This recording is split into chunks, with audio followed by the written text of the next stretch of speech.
Welcome back. We're still with the Chief Press Secretary to the Chairman of the Independent National Electoral Commission, Mr. Kayode Idowu. Thank you for joining us once again. Thank you, Gloria. But we left off with the issue of the additional 1,000 polling units, to places like Zamfara, and if this is not an invitation to rigging, and you gave some explanations. Yeah, so I was saying that so in 2011, we announced 73.5 million.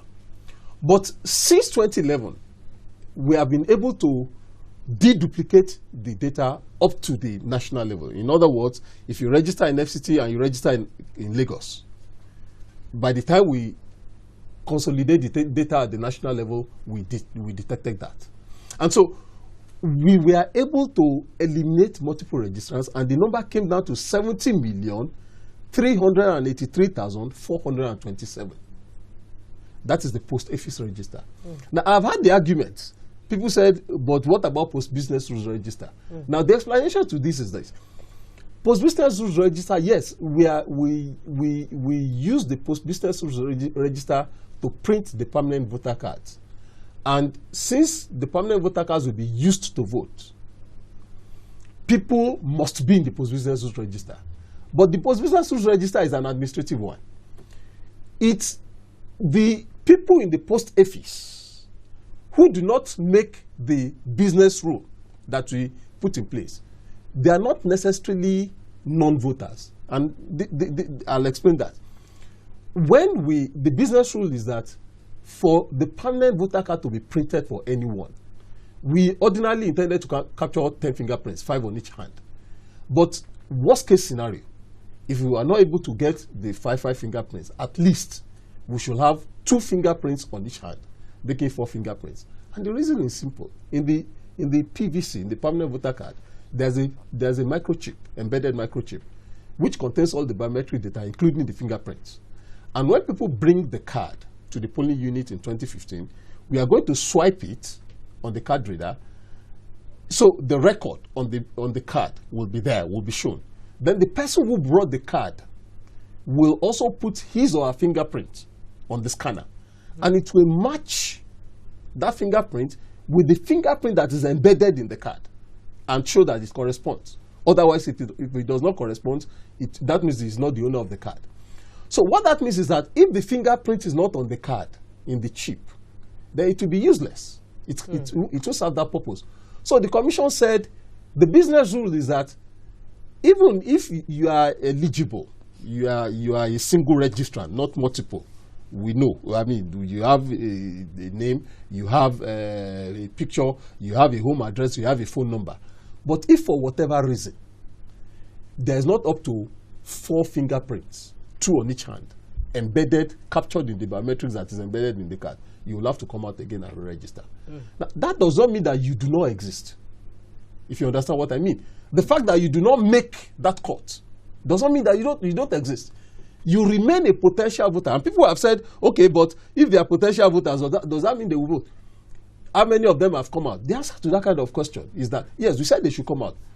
The polling units that are being created now are not polling units that will serve only tomorrow. They will serve well into the future. Even if somebody is a potential voter who did not make the business rule, did not come out this year. It can come out next year. It can come out next year when we do the CBR. Will you create another polling unit when it eventually comes out? You won't be creating polling units every month. So you have to factor him or her in from now. That eventually when it's come out, as he's expected, he or she is expected to come out, there will be polling units where he or she can vote. So that's why the commission used the post-office register. And the post-office register is 70,383,427 in Zamfara. For Zamfara, you mentioned Zamfara. The record of Zamfara in that register is 1,802,301. So I don't know where the argument of but everybody has disappeared. It's really this mythical arguments that really do not bear resemblance to reality. So this decision was taken by the entire board, the members of the board? Absolutely. You see, again, that's another argument that people have tended to use to fault the decision, everywhere that I know, including your editorial board, even editorial board, decisions are taken by consensus. There's a debate. And debate means that not necessarily everybody, every single body there, will see it the same way. But at the end of the day, decision is taken on the basis of what the predominant number believes to be accurate or to be good. And so that's the way decisions are taken everywhere. Everywhere, and I keep saying, there's no sole administrator in INEC. There's a commission. The commission is constituted by the chairman and the national commission. Sometimes it's easy to think, oh, this is a one-man thing. No, there's no sole administrator in INEC. It's this commission. Every decision is taken by the commission. And every issue is debated. And so, if one or two people in the commission says, okay, we see it this way, but the commission says, okay, yes, acknowledged. You see it this way, but the collective decision. Well, let's quickly have your... the decision of the commission. This is quite interesting because it's easy to, sway with the crowd. But let's quickly understand this. Many people argue that the commission is coming up with something like this when we have pending issues like the permanent voters card, and the continuous voter registration and, unresolved issues here and there. Yeah. You see, they are all tied together. Now, we are conducting elections in 2015. If we will sanitize the polling unit, we have to do it at some point before 2015. We have not been able to do it before now because of the governorship elections. Now, Adamawa came in. It came out of the blues, but it's still ahead. And there was no way the commission would set about restructuring the polling units when you have governorship elections to conduct. And so the commission said, look, we will do this thing when all the governorship elections are behind. And so the framework as we speak, the polling units have not been created. It's only the framework for the creation that has been approved that is generating so much controversy. Because the polling units will not eventually be created until we have the last election behind, the last governorship election behind us. Now, the issues that you talked about, how they are tied in, you've been to, and I saw it even in your clips, you've been to polling units and you saw such a huge crowd waiting around and they couldn't be attended to efficiently. Part of the reason is because the polling unit is large. And if the polling unit is large, that is the function. That is why you see so much crowd and there seems to be an inefficiency in it because you have a process, you have a template that you are working with. And that template applies to all polling units, whether it's a small polling unit or it's a large polling unit. So if you go to a small polling unit, you appear to see some efficiency. It works. But you come to a large polling unit, things seems to be at a standstill. It's not because the process is not there. It's the same template, but because the polling unit is large. And so that's why you say so many people could not get registered, so many people could not collect their cards, because they are large. Mostly you will find that at the large polling units.